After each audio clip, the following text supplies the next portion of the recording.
Good evening. We are on Daf Ayin, Daled Amud Aleph, 16 lines down. Last thing we mentioned was Rava held that Hachasha, the refutation, the contradiction to Edut, is the beginning of Hazama. Meaning, if Edim testify in something and other Edim deny it, are testifying against them, and then they get Zomemd, the Zomem still works. It does not knock off the ability to get Zomemd. How do you know that Rava holds that the beginning of Hazama has a contradiction? If you mean from the first case of the Mishnah, according to Rava, where you have three sets of Edim, because in the first case of the Braita, the middle Edim are contradicting the first one. Because the Gemara said one time, but that's not true, because if they were not been zomemd,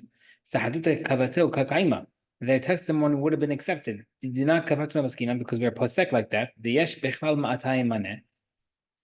Right? So therefore, what is it saying? It's saying that technically, if let's say you're arguing, is it a tooth, is it an eye? And the other one says, no, it's not an eye, it's not an eye, it's a tooth. Regardless, they would have made a compromise to charge the guy at least $100 instead of $200, assuming the tooth is 100 and the eye is 200. Regardless, according to both sets of witnesses, they would charge the guy a minimum of $100, even though they're contradicting, because that's the definite bottom common denominator, at least $100. Hilka, therefore, therefore, technically, the first witnesses are being contradicted. But the second set are not being contradicted. Gemara says, and therefore, how can Rava prove in this case that it's a contradiction and then hazama? Amalei says, Rava Salar Midiresha B'Shlosh Kitot. Rava's hold of the first case is three sets of witnesses, and Seifa Nam the second case has three witnesses. V'Deyek Ben Seifa is really learning it from the Seifa, not from the Resha. Kigon De'atu Beit Rev Amr. The two witnesses came and they said, Hepilet Shino V'Simet. The master first knocked at his tooth, then his eye.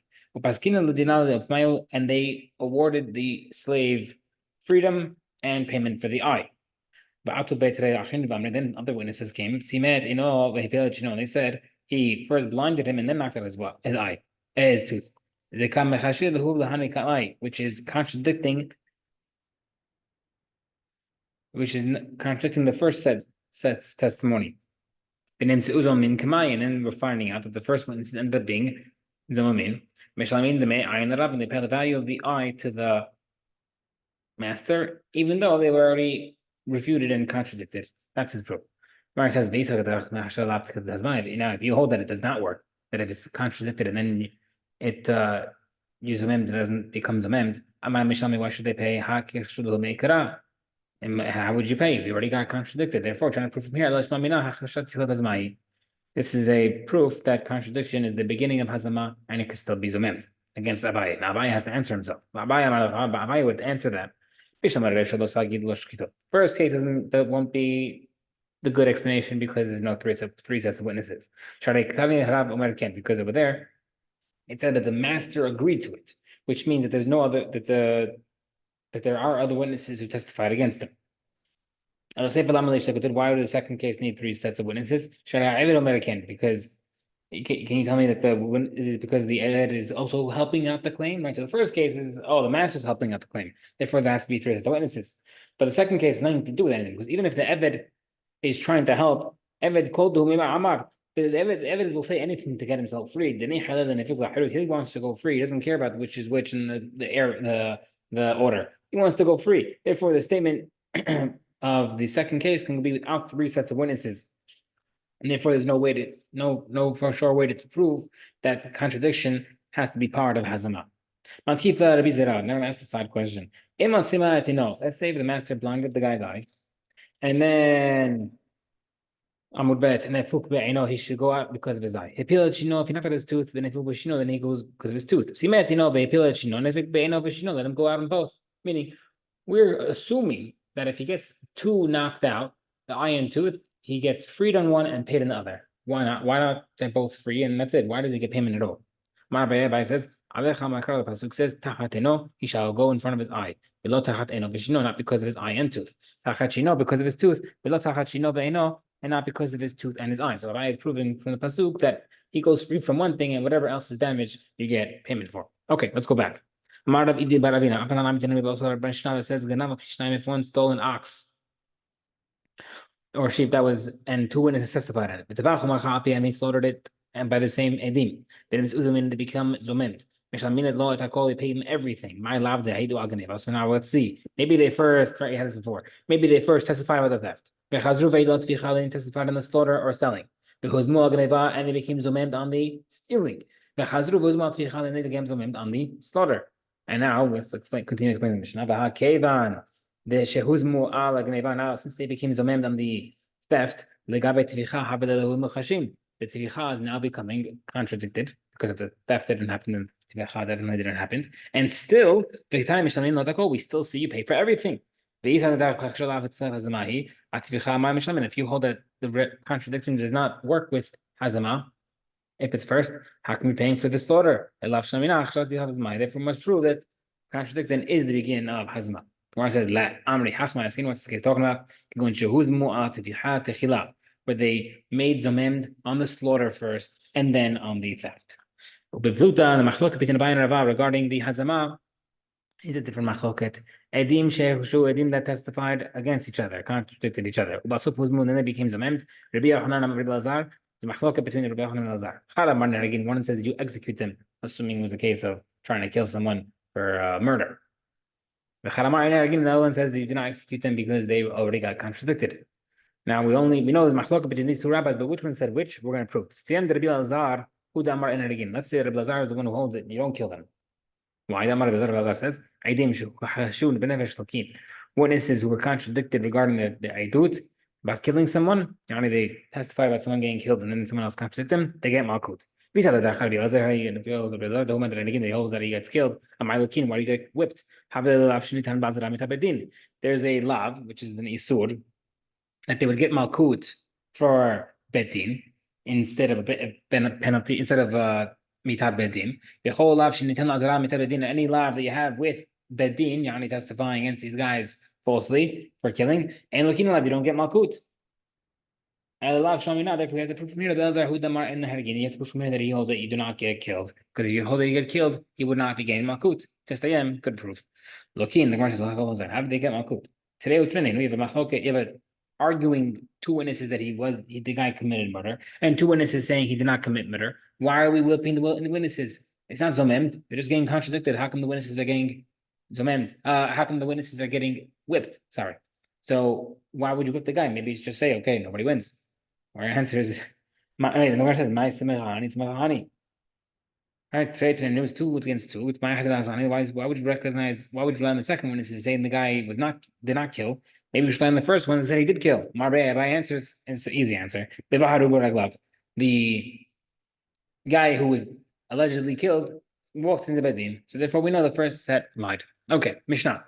They testified on the guy that he stole. But then only one witness testified that he slaughtered it.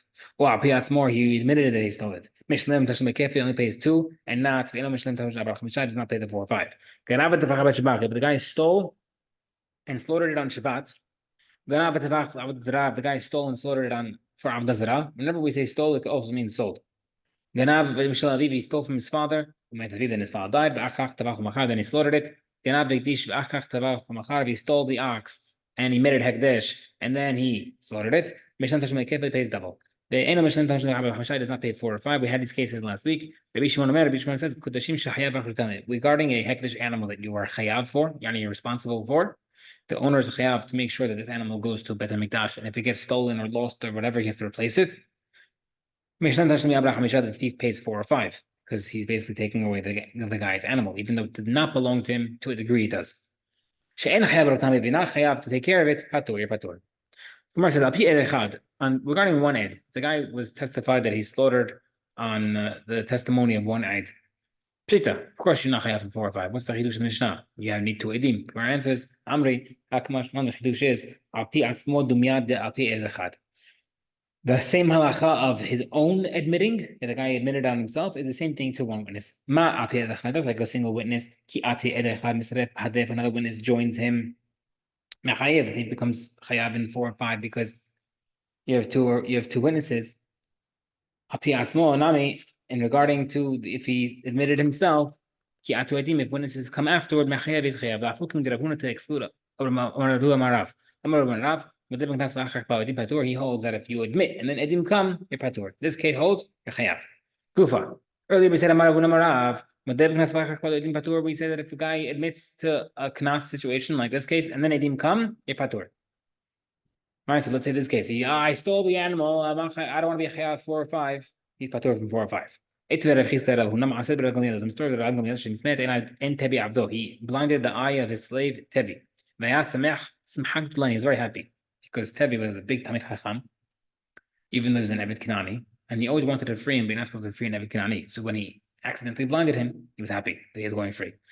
He told him, he told him, did you hear that my slave went free? Why did he go free? I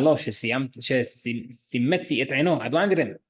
My law, he told him, sorry, doesn't work. He has no witnesses, and you admitted to it. But if you did have witnesses, you'd be chayav. Proof from here. If you admit, and then edim come, you'd be chayav. Meaning over here, the reason why you admitted because there's no edim. But if there was edim to testify that the guy blinded him, you'd be chayav to set him free. So in a case of edim by a knas, even if you admitted first, you would be chayav. Like in this case, his Eved would have gone free even though he admitted. Marley says, it says it's true. You are patur generally, but over here, in front of Ben Gamliel, the reason why he's not doesn't work, even if edim come, it's because if he admitted from Ben Gamliel, that's not bedin. Gemara says one second, but Yeshua ab bedin hava.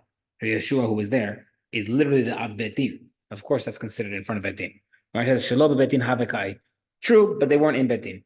But Tanya, the Rebbe says, Amarla and the Berechaklum, maybe Yeshua said to him, there's nothing in your words, meaning nothing doesn't work. Because you already admitted. Sounds like you could not free him even if Edim did come. My love tonight, maybe it's the Machlokat. Hi Tanadamar Shekwalan Chadim Tavar, the Tanakama who holds that you have no witnesses, that says you don't have witnesses. He holds that the only reason why it doesn't work is because he said you have no witnesses. But if there were witnesses, it would work. But the other Beraita who says that Yeshua said that he already admitted, he holds he would hold that if you admit to a fine, and then even if it didn't come afterward, it'd be patur.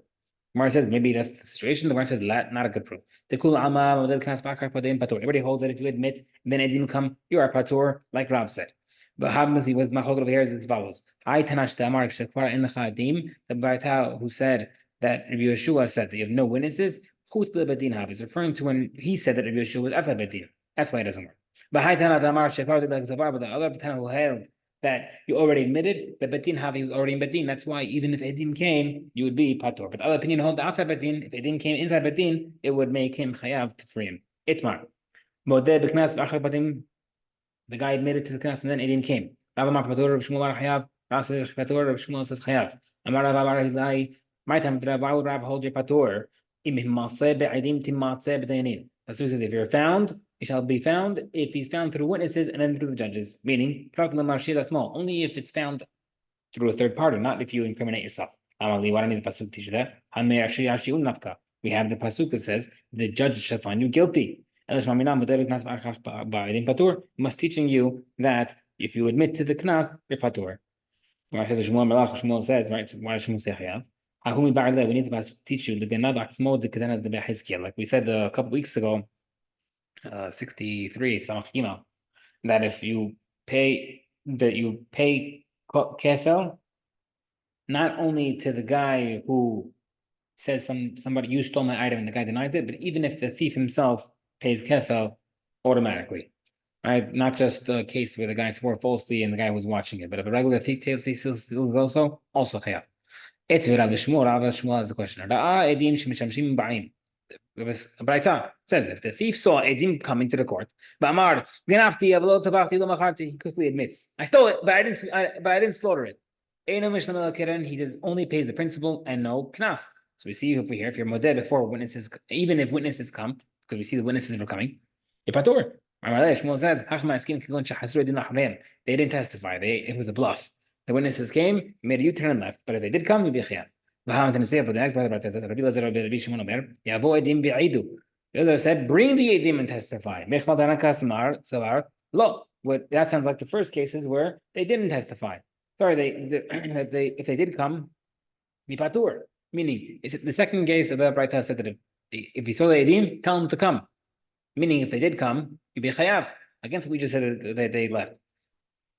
They'd be patur. Lani, they would be like the Tanakh Kama. Sorry, let's go again. Rabbi Shimon says, "Let the edim come and testify." Teach you that what? Make him chayav. Which means that in the first case, Tanakh Kama would hold that if the edim came, they'd be patur. That's why the edim are coming. Don't tell me that they walked away. It is not a little bit of Shimon. The Kai Kavati that I hold against. Shimon. He says, Rav, basically Shmuel says, like, okay, you put a rabbi against me, but I hold like a different rabbi. That's what a machloket is. The Shmuel Badai Tanai. According to Shmuel, everybody holds the machloket Tanaim regarding the Knas. Right, he holds the machloket Tanaim with Tanakama, etc. The Rav me lemak Tanai, but according to Rav, you have to say it's a machloket Tanaim. Not necessarily. I'm not Rav will tell you. Anna da Amri Shimon. I would agree even to Rabbi Lezer Shimon. Ad kan lama Rabbi Lezer Shimon hatam lamishum de kamod de mahmad be'eduta de edim. Over there, Lezer Shimon holds. He'll say that he over there holds that you're not patur because he sees the edim coming. He wants to quickly admit to get himself out of the soup, as they say. He sees the witnesses coming. But in general, if the guy comes by himself with the tail between his legs, admitting that any strings attached, that any fair of edim, I feel that Shimon, even if it's agreed with me, that you'll be patur.